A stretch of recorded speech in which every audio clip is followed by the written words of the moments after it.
Tonight, chilling new charges in a family tragedy. Investigators say the killer dressed up like a delivery driver before gunning down 3 people inside their home. And there are new images tonight of a touching tribute. Friends and family held a vigil to honor one of those who lost their life. Deputies say they're still searching for 2 more suspects. Our Caroline Cummings is here with more on this brazen attack in broad daylight. Good evening there, Frank. So the Anoka County Sheriff's Office says they caught the gunman just minutes after a countywide alert went out on Friday night. And tonight, there are still questions about a motive and who else could be connected. But what we do know are the lives of the 2 young children in the home will be forever changed. Still hearing yelling. Sounds like the argument's escalating. A 911 call came from this Coon Rapids home on Friday afternoon, though nobody was on the other line. But according to court documents, there were several cameras inside the home that captured what happened. We have multiple people down, and we do not have a weapon on scene yet. Another camera across the street showed a car pull up just after noon. Then the charges say, quote, 3 suspects exit the vehicle, 2 wearing clothing similar to UPS delivery driver uniforms and enter the house. One of the men is carrying a cardboard box as if he's delivering a package. Then inside, the alleged killer, Alonzo Mingo, enters the bedroom wearing that same UPS uniform, holding a man and a woman at gunpoint, asking for money, according to the documents. Family members identified the victims as Mario Trejo, Shannon Patricia Trejo, and Shannon's 20-year-old son, Jorge Reyes Youngworth. The couple's 2 young children, both under the age of 5, were in the house but not hurt, though they witnessed the grisly aftermath. Right now, we need to find a gun and maybe another person. Surveillance video captured Mingo's license plate information. No guns were recovered, but that cardboard box, the fake package, was. Court records say Mingo's fingerprints were on it. A spokesperson for UPS confirmed that Mingo was a seasonal worker whose employment ended earlier this month, and the Anoka County Sheriff's Office said they are still seeking information about those additional suspects, but did not say anything more when asked follow-up questions by WCCO. Frank. Okay, well, we know you'll stay on it. Thanks, Caroline. Hello, everyone. Once again, I am in my car with some shitty freaking news. So on last Friday, before I'm posting this, my aunt, her husband, and her 20-year-old son were all murdered in their home at around noon. My family is still going through a lot. I'm not going to be going over every detail or anything. My family needs privacy and patience right now because there's a lot of rumors going around. There's a lot of speculation happening. I have reporters in my inbox because I have like a freaking presence online. I play games online. So they go to me to ask for questions and it's really starting to get to me a little bit. This was my godmother and my little cousin, my little 20-year-old cousin. I remember holding him as a baby. You know, I remember talking about how he annoyed the crap out of me when he was a kid. You know, he ran around everywhere. He was like loud and ran around all the time. I called him the Tasmanian devil because he was just always in a rush to go somewhere, and I just can't believe that this is happening to us. I can't believe that this is a thing. I'm devastated and shocked, and I can't articulate just how big of a hole this is leaving for my family. I mean, I'm supposed to be moving halfway across all across the country in May, and I feel like I can't leave my mom. I feel like my family is broken into a million pieces. I did want to address something really quickly. The Star Tribune put out an article about this, and they had a very vulgar headline with my little cousin's picture right underneath it, and I need to clarify. The only drug dealer in this family was Mario. My aunt and my cousin had nothing to do with this.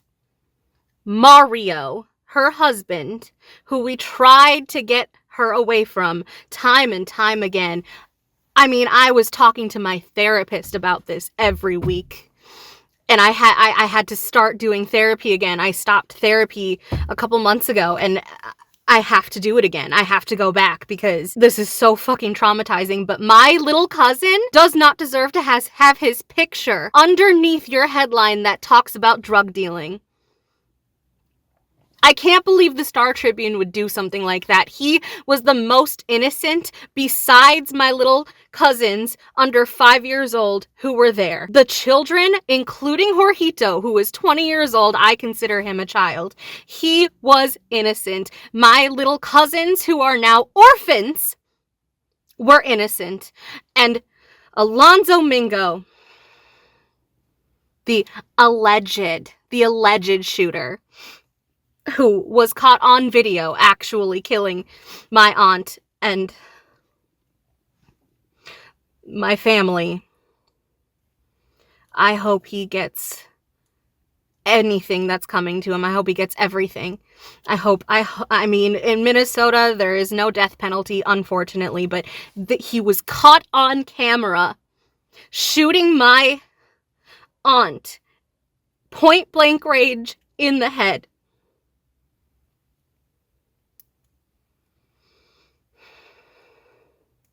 My little cousins, who are 2 and 4, which I found out on the news, by the way. I found every detail that I know about, I found out from the news. They don't tell us anything. They walked into the room after my aunt was shot in the head, and they cried over her body. A 2-year-old and a 4-year-old. Apparently, it was reported that the older one, the 4-year-old, pulled out the 2-year-old after a few moments, you know, just being a good big brother. I'm really trying not to cry. I didn't wear any makeup so that just in case I cried. I've been crying all week, so I don't know. I think I'm just more enraged than anything. I think I'm very, very enraged. I'm so angry. I'm angry at Mario. I'm angry at Alonzo. I'm angry at Shannon. I'm angry at Shannon. We were trying to get her away from him for so long, and it just never worked. It just never worked out. She just always chose him, stayed with him, and we told her over and over again, you know, this is a possibility. This could happen, you know, this could happen to you. And she had her babies with her. My little cousins are okay now. They were dropped off by a foster care family. Social services dropped them off at my grandparents' house. My whole family was at my grandparents' house for a while, just trying to comfort each other and go over what we know and the facts. And the older one, I'm not going to say their names. They're minors, you know, obviously. The older one wouldn't let me go. He had to continually be held by either me or, you know, any other adult that he knew. He was completely, he needed touch. He needed physical affection and love. And he still does. I mean, I just dropped off some flowers that we got from my cousin, at my grandparents' house. And as soon as I walked through the door with these big, orchids, my little cousin just started reaching for me. He just started reaching for me, and I couldn't do it. I mean, the other day I was over there all day and my arms were hurting just from holding him all day. He's a big kid, you know, he's 4 years old. And the little one, when he was dropped off, I could see in his eyes how traumatized he was. He has the saddest little eyes. These big brown eyes. They're just so sad. And, you know, they don't talk. They physically are not communicating with us. They verbally are not communicating with us. But you can just see that they're deep in thought about what they saw. They cried over my aunt's body. There's no taking that away. That's part of their past now. That's part of who they are now. This huge, immense tragedy that, I mean, everyone I need to stop looking at the comments on all of these videos and articles. I need to stop looking at the comments because people are being so cruel. They're calling my little cousin a drug dealer. They're calling my aunt a drug dealer. They're calling these people trash. You know, they're calling my family trash. My family, my grandmother, all of my aunts and uncles, they're saints. They like are literal saints. They go to prisons and they read to prisoners, and you know, they have this immense love that they give to people. They you know, they donate to things. They go to church every Sunday. They, you know, they're good people, and they don't deserve to be subjected to all of this cruel hearsay and rumors. And you know, I feel I can't even grieve right now for my godmother, for my aunt and my little cousin. I can't even grieve for them because my little cousins are orphans. Jorgito's two little sisters lost half their family at once. The 15-year-old sister, she had an argument with Shannon right before she died. Excuse me, she's 16. This is their trauma, you know. My mom lost her sister. My grandmother lost her daughter and her grandson that she raised.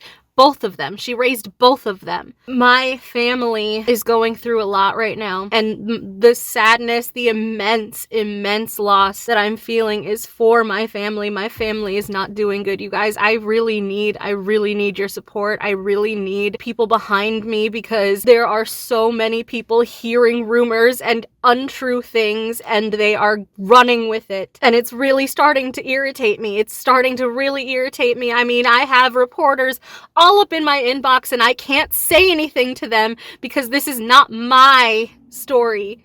It's my family's story. But I have a YouTube channel, so I have something to offer when it comes to donations. We have a GoFundMe set up for the funeral. It's going to be a double funeral. My aunt and my little cousin are going to be buried together. We just got a little plot of land. My grandmother just got this plot for her to be buried next to her daughter and her grandson. This should not be happening. This should not be happening. My cousin was 20 years old. Anyways, my little cousin's friends set up a GoFundMe, so I will be linking that in the description of this video so that you guys, if you have anything, $1, anything that you can spare, please help us out. We were not ever expecting to bury two people at once. I mean, her husband is being dealt with by his family. So right now we're focusing on our family. We're focusing on Shannon and Hito, the two real victims of this situation. My aunt stayed with him because she was being abused physically, emotionally, mentally, in every way she was being abused. So I get it. I get why she stayed. I'm so mad at her for being with him in the first place, but I get it. It's hard to leave, especially when he's involved in all of these things. My family were not drug dealers.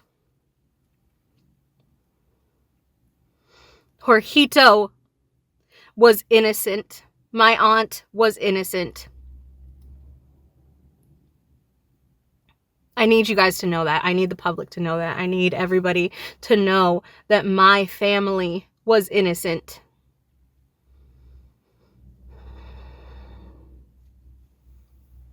So that's it. You know, I'm gonna keep you guys updated, and I may do Sims videos still. I'm you know, I need to return to some kind of normalcy because I can't live like this. So I'm going to, when I'm ready, just start putting out videos again. I have plans, you know, I have things written down. I'm gonna start putting content back out there, but I need my family to be okay. I need my family to be able to afford this. I almost half expected for my aunt and Mario for their stories to end this way, but I was never, ever expecting my little cousin to be caught in the crossfire. My little cousin was so sweet. The last time I saw him was at Christmas. The last time I saw my aunt was at Christmas. She was my secret Santa. I just can't believe this is happening to us. I can't believe this is happening.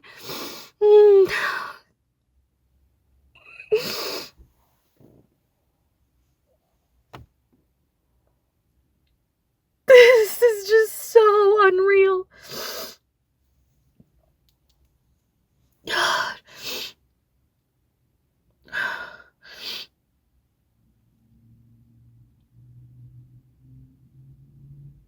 please, please, you guys, just be respectful in the comments. My family is reading this. I am a family member, and I'm reading all of these horrible, cruel comments on all the news clip videos, and it's really disheartening and really just heartbreaking to see so many people be so heartless and impersonal and cruel to people who didn't deserve it. They didn't deserve to die. My little baby cousins didn't deserve to become orphans. We still have to figure out where they're gonna go, who's gonna take them. This is a nightmare. This is a nightmare. Ever since Saturday when we found out, it's been a nightmare ever since. We were finding out details on the news, you know? Not from the detectives. The detectives never had anything to offer us. It's the news. When Alonzo got arrested, you know, he had a court date that we weren't invited to, and the media was, and we found out things at the same time that everybody else did. So this whole thing is a mess, and we just need your thoughts, your prayers, and any kind of donation would just be wonderful. It would just be wonderful. So I'm going to be leaving the link to the GoFundMe's in the description. We would really, really appreciate anything that you could give, even if it's just like a kind word, because it's really, really bad the way that how many comments are so disrespectful. I mean, people are calling my family trash, saying good riddance. They didn't deserve that. My aunt was shot in the head. My little cousin was shot in the head. And my other little cousins watched. And they're just babies. I can't believe this is happening. I just can't believe this is happening. I'm gonna go ahead and stop this video. Thank you all so much for watching. Please just leave a nice word in the comments, you know, something that you'd be proud to have the family view, because they will be looking through the comments. So thank you all for watching, and I hope this cleared some things up if you were confused or didn't know about any of this. I hope that cleared some things up. So thank you.